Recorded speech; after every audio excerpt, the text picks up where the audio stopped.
વિદ્યાર્થી મિત્રો નમસ્કાર, ઓમ શાંતિ। હવે આજથી આપણે બાળ સાયન્સમાં નવું ચેપ્ટર 14મું ચેપ્ટર છે મિત્રો, નિવસન તંત્ર છે એ શરૂ કરીએ છીએ। બરાબર છે। નિવસન તંત્ર એટલે કે ઇકોસિસ્ટમ, આ પર્યાવરણનું ચેપ્ટર છે। બરાબર।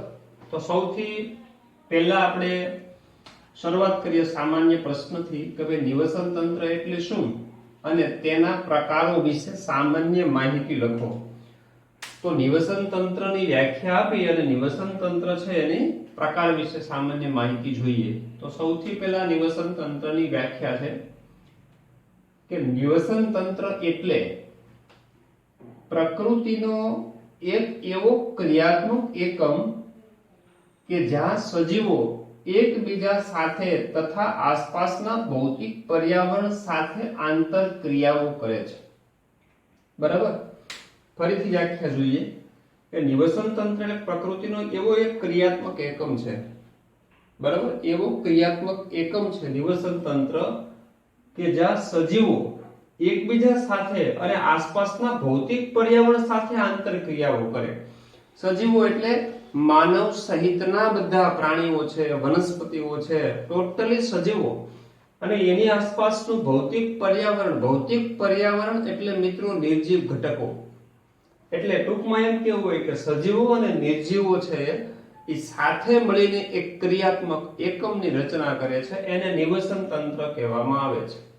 તો ભૌતિક પર્યાવરણના ઘટકો દાખલા તરીકે પ્રકાશ છે, તાપમાન છે, હવા છે, પાણી છે, ક્ષાર છે, જમીન છે, આ બધા પર્યાવરણના ભૌતિક ઘટકો છે એ કહેવામાં આવે છે। અને એની સાથે જ્યારે સજીવો આંતરક્રિયા કરે છે ત્યારે એક જે ક્રિયાત્મક એકમ બને છે મિત્રો એને નિવસન તંત્ર કહેવામાં આવે છે। ઓકે, હવે આ નિવસન તંત્ર ઇકોસિસ્ટમ એ એજી કેન્સલી નામના વૈજ્ઞાનિકે આ શબ્દ રજૂ કર્યો।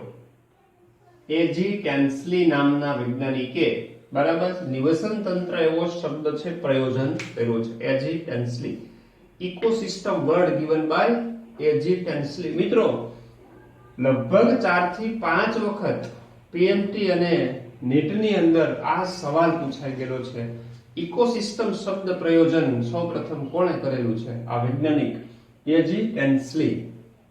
ચાલો ત્યારબાદ ઘણા પરિસ્થિતિવિદો સમગ્ર જીવાવરણને, સમગ્ર જીવાવરણ એટલે આખી દુનિયા એમ એક વૈશ્વિક નિવસન તંત્ર તરીકે જુએ છે। આખી દુનિયા છે, આખું વિશ્વ છે એક મોટું નિવસન તંત્ર છે એવું ઘણા પરિસ્થિતિવિદો કહે છે, જેમાં પૃથ્વીના બધા જ સ્થાનિક નિવસન તંત્રોનો સમાવેશ થાય છે। પૃથ્વીના બધા જ સ્થાનિક નિવસન તંત્રો એટલે જંગલ ને ઘાસના મેદાનો, ખેતર હોય, બગીચા હોય, દરિયો હોય, નદી, તળાવ, સરોવર, આ ટોટલી બધા અલગ અલગ નિવસન તંત્રો છે।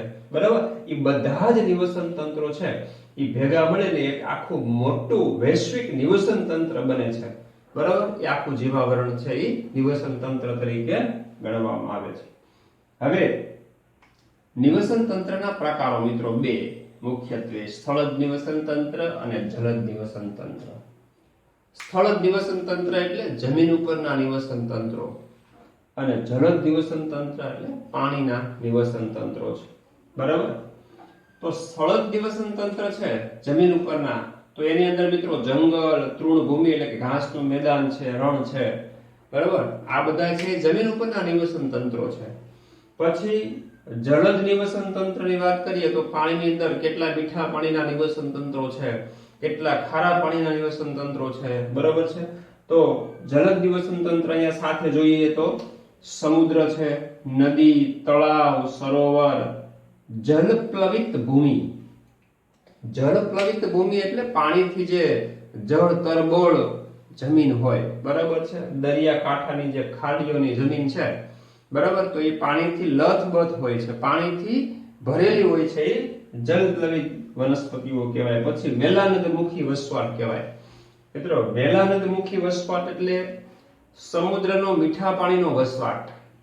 હવે સમુદ્રનો મીઠા પાણીનો વસવાટ એટલે સમુદ્રનો જે કાંઠો હોય જ્યાં નદીઓ ભળતી હોય છે, નદી અને દરિયાનું સંગમ સ્થાન છે, એટલે નદીઓમાંથી પાણી આવે છે દરિયાની અંદર ભળે એટલે શરૂઆતમાં કાંઠાની અંદર જે પાણી જતું હોય નદીનું એ કેવું પાણી હોય? ચોખ્ખું હોય.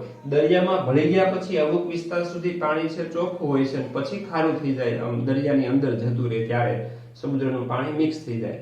તો સમુદ્રના કાંઠાનો જે મીઠા પાણીનો વસવાટ છે એને મિત્રો વેલાનદમુખી વસવાટ કહેવામાં આવે છે.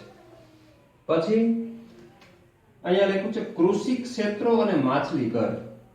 મિત્રો કૃષિ ક્ષેત્રો એટલે ખેતરો, નાના મોટા ખેતરો હોય, બગીચાઓ હોય, બરાબર છે.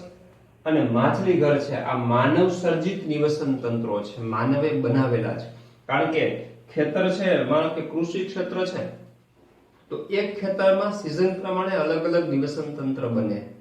દાખલા તરીકે ચાલો ચોમાસાની સિઝનની અંદર ચોમાસુ પાક વાવેલો હોય છે, તો દાખલા તરીકે ખેતરની અંદર કપાસનો પાક વાવેલો છે, તો કપાસનો પાક ઊભો છે, બરાબર. તો એ કપાસની જીવાતો, કીટકો, ઈયળો, ફૂદા, પતંગિયા, માખી, પક્ષીઓ છે એ આને અનુલક્ષીને બધા જ હોય છે, બરાબર. આબોહવા, વરસાદ, પાણી, તાપમાન, ભેજ વગેરે આ બધા જૈવિક ઘટકો વત્તા જૈવિક ઘટકો અલગ નિવસન તંત્ર બની ગયું. હવે એ જ ખેતરની અંદર એ પાક લેવાઈ જાય પછી શિયાળાની અંદર માનો ઘઉંનું વાવેતર કરવામાં આવે છે. હા, તો ઘઉં છે એના આધારિત રોગ, સૂક્ષ્મ જીવો, કીટકો, પતંગિયા વગેરે, બરાબર, વાહકો વગેરે અને વનસ્પતિના છોડ તો કે ઘઉં હોય છે, તો એ અલગ નિવસન તંત્ર બની ગયું, બરાબર. તો એક જ ખેતર હોવા છતાં સિઝન પ્રમાણે અલગ અલગ વનસ્પતિ અને પ્રાણીઓ છે જોવા મળે છે, એટલે નિવસન તંત્રો પણ એ બદલાતા હોય છે. તો એ બધા ટૂંકમાં કૃષિ ક્ષેત્રો, બાગ છે, બગીચા, ખેતર, માછલી ઘર માનવે બનાવેલા કે માનવ નિર્મિત નિવસન તંત્રો કહેવામાં આવે છે. ત્યારબાદ મિત્રો વાત કરીએ નિવસન તંત્રની સંરચના વિશે સામાન્ય માહિતી આપો, બરાબર. તો નિવસન તંત્રની સંરચના, તો નિવસન તંત્રના મુખ્ય બે ઘટકો મિત્રો, એક જૈવિક ઘટકો અને બીજા છે અજૈવિક ઘટકો. પહેલા મિત્રો એટલું યાદ રાખો, નિવસન તંત્રના જૈવિક ઘટકોની અંદર વનસ્પતિ, પ્રાણીઓ, સૂક્ષ્મ જીવો બધા સજીવોનો સમાવેશ થાય, બરાબર છે. જૈવિક ઘટકો એટલે ટૂંકમાં આપણે એમ કેવું હોય કે સજીવ ઘટકો, સજીવો. અને અજૈવિક ઘટકો એટલે જેમાં નિર્જીવ ઘટકોનો સમાવેશ થાય. તો જૈવિક ઘટકોમાં સજીવો કોણ કોણ આવે? વનસ્પતિ, માનવ સહિતના પ્રાણીઓ, કીટકો, ઈયળો છે, ટોટલી નાના મોટા બધા જીવજંતુ, ટૂંકમાં પ્રાણીઓ, અનેક પ્રકારની વનસ્પતિઓ, બરાબર છે. આ બધા શેમાં સમાવેશ થાય છે? સજીવોની અંદર, સૂક્ષ્મ જીવો સહિતના જીવો.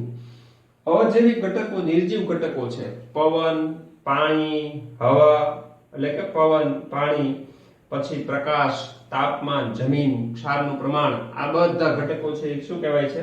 અજૈવિક ઘટકો કહેવામાં આવે છે. હવે જૈવિક ઘટકો છે, તો જૈવિક ઘટકોમાં ઉત્પાદકો અને ઉપભોગી. સજીવો છે તો સજીવો બધા જ એક સમાન પ્રકારના નથી. જાણો છો, ઉત્પાદકો છે સ્વયંપોષી ઘટકો છે, પ્રકાશ સંશ્લેષણની ક્રિયાથી જે ખોરાક બનાવે એને ઉત્પાદકો કહેવાય, અને વનસ્પતિએ બનાવેલા ખોરાકનો ઉપયોગ કરે એને ઉપભોગી કહેવાય, અથવા એને વિષમપોષી કહેવાય. છે ખોરાક બનાવે એને શું કહેવાય? સ્વયંપોષી ઘટકો, અને ખોરાકનો ઉપયોગ કરે એને કહેવાય વિષમપોષી ઘટકો, જેમાં કોણ આવે? તો કે પ્રાણીઓ અને સૂક્ષ્મ જીવોનો સમાવેશ થાય છે. હવે આ ઉપભોગીઓ છે, બરાબર. તો ઉપભોગી છે જે ખોરાકનો ઉપયોગ કરે છે, પ્રકાશ સંશ્લેષણ નથી કરતા, ખોરાક બનાવતા નથી, પણ ખોરાકનો ઉપયોગ કરે છે, તો એ બે પ્રકારના છે. એક મહા ઉપભોગીઓ અને સૂક્ષ્મ ઉપભોગી, બરાબર છે. મહા એટલે મોટા કદના પ્રાણીઓ, ઉપભોગીઓ, જેના તૃણાહારી, માંસાહારી અને મિશ્રાહારી પ્રાણીઓ આવે છે. જે તૃણાહારી છે એ પ્રાથમિક કક્ષાના ઉત્પાદકો ઉપભોગી કહેવામાં આવે છે. તૃણાહારી પ્રાણીઓ જેને આપણે ગાય, ભેંસ, ઘેટા, બકરા, ચકલી વગેરે જે ઘાસ ઉપર નભનારા પ્રાણીઓ છે, વનસ્પતિનો સીધો ખોરાક તરીકે ઉપયોગી છે, તૃણાહારી કહેવાય. માંસાહારી પ્રાણીઓ છે એ દ્વિતીય ક્રમના મહાઉપભોગીઓ કહેવાય છે, જે બીજા પ્રાણીઓનો ખોરાક તરીકે ઉપયોગ કરે છે, માંસાહારી છે. મિશ્રાહારી છે તૃતીય કક્ષાના કહેવાય છે, મિશ્રાહારી, બરાબર, અથવા સર્વભક્ષી, વનસ્પતિ, પ્રાણીઓ બધાનો જ ખોરાક તરીકે ઉપયોગ કરે છે. આ મહાઉપભોગીઓ. હવે સૂક્ષ્મ ઉપભોગી છે એ વિઘટકો છે કે મૃત ભક્ષીઓ છે. વિઘટન કરે કાં તો મૃતભક્ષી એટલે કે મૃત પ્રાણીઓના શરીરનો ખોરાક તરીકે ઉપયોગ કરે છે, કાં તો એનું વિઘટન કરીને એમાંથી પોષણ મેળવે. જાણો છો મિત્રો, સૂક્ષ્મ જીવો જે બેક્ટેરિયા અને ફૂગ છે એ વિઘટક કે મૃતભક્ષીઓ કહેવામાં આવે છે. ચાલો ત્યારબાદ મિત્રો નવો ક્વેશ્ચન છે, નિવસન તંત્રના કાર્ય વિશે સામાન્ય માહિતી લખો. તો નિવસન તંત્રના કાર્યમાં મુખ્યત્વે બે મહત્વના કાર્યો થાય છે. નિવસન તંત્રનું જે કાર્ય છે બરાબર, એમાં પહેલું છે શક્તિ પ્રવાહ અને બીજું છે દ્રવ્યનું જૈવભૂ રાસાયણિક ચક્રીકરણ. શક્તિ પ્રવાહ અને દ્રવ્યનું જૈવભૂ રાસાયણિક ચક્રીયકરણ. બરાબર છે. તો જો શક્તિ પ્રવાહ કોને કહેવાય? જાણો છો મિત્રો, ઉત્પાદકોમાં કોણ આવે? લીલી વનસ્પતિ. હવે લીલી વનસ્પતિ ખોરાક ઉત્પાદન કરે કઈ ક્રિયાથી? પ્રકાશ સંશ્લેષણ કરે એટલે પોતે ખોરાક બનાવે. આ ખોરાક છે એ ઉપભોગી સજીવો એ ખોરાક તરીકે ઉપયોગમાં લે છે. એટલે વનસ્પતિની શક્તિ છે એ પ્રાણીઓમાં ગઈ છે. કયા પ્રાણીઓમાં? ઉપભોગી સજીવોમાં. બરાબર છે. એટલે વનસ્પતિની એનર્જી હતી એ શેમાં ગઈ? પ્રાણીઓમાં. બરાબર. નીચલી કક્ષાના પછી ક્રમશઃ ઉચ્ચ કક્ષાના પ્રાણીઓમાં. આ રીતે શક્તિનું વહન થાય. આ એક માર્ગી થાય છે. એક માર્ગી વહન એટલે માનો કે કોઈ પ્રાણી છે બરાબર, એક ઉદાહરણ જોઈએ કે ભાઈ આ ઘાસ છે, આ ઘાસ છે બરાબર, એનો ખોરાક તરીકે ઉપયોગ કરે છે હરણ. હરણનો ઉપયોગ કરે છે સિંહ. તો ઘાસ છે આ ઉત્પાદક થયો કહેવાય. હરણ છે, હરણ ઈ તૃણાહારી પ્રાણી કહેવાય. અને સિંહ છે હરણને ખાય એટલે હરણ છે સિંહ છે ઈ માંસાહારી પ્રાણી બને છે.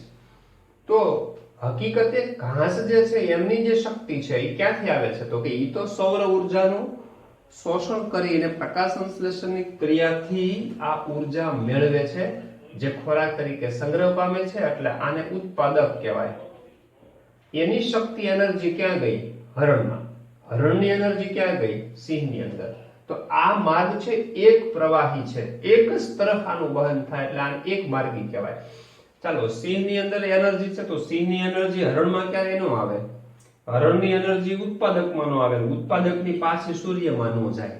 આ પ્રવાહની દિશા છે એ પોસિબલ નથી. માત્ર ઉર્જાનો પ્રવાહ છે બરાબર, સૂર્યથી ઉત્પાદક થી તૃણાહારી થી માંસાહારી ક્રમશઃ એક માર્ગી વહન કહેવામાં આવે છે આને ઉર્જાનો. બરાબર.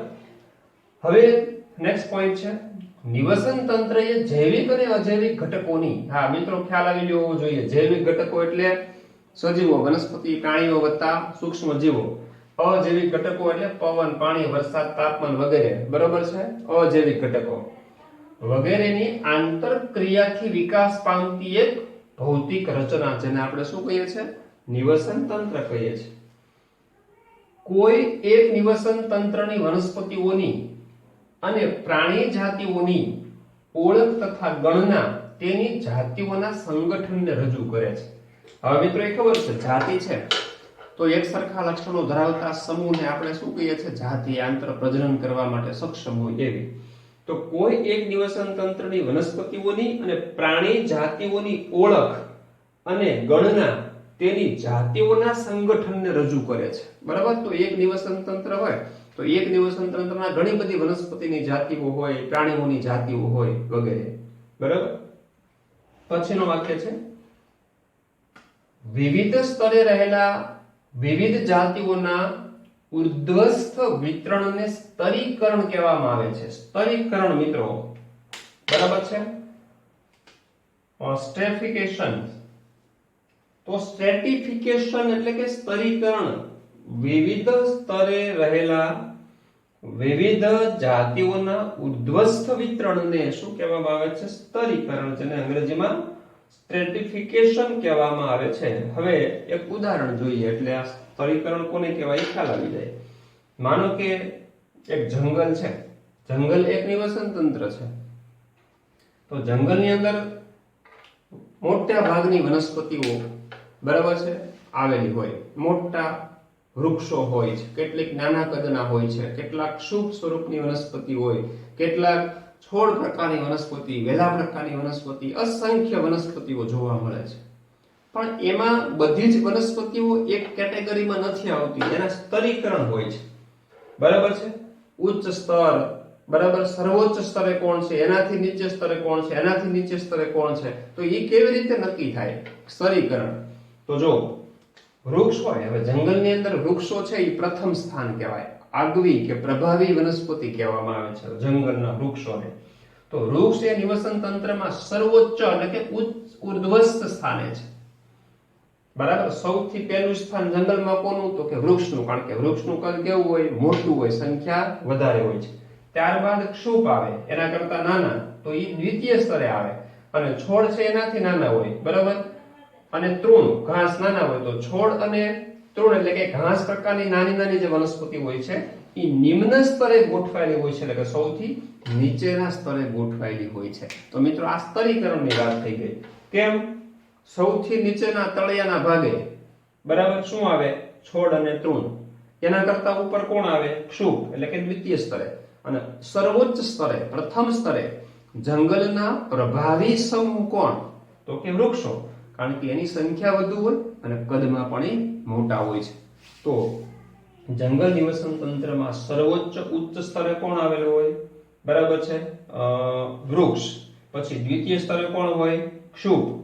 અને છોડ અને ઘાસના જે નાના નાના છોડ હોય છે, બરાબર, છોડ, તૃણ એટલે ઘાસ, છોડ તથા તૃણ નિમ્ન સ્તરે ગોઠવાયેલ હોય છે. તો આ બાબતને શું કહેવાય?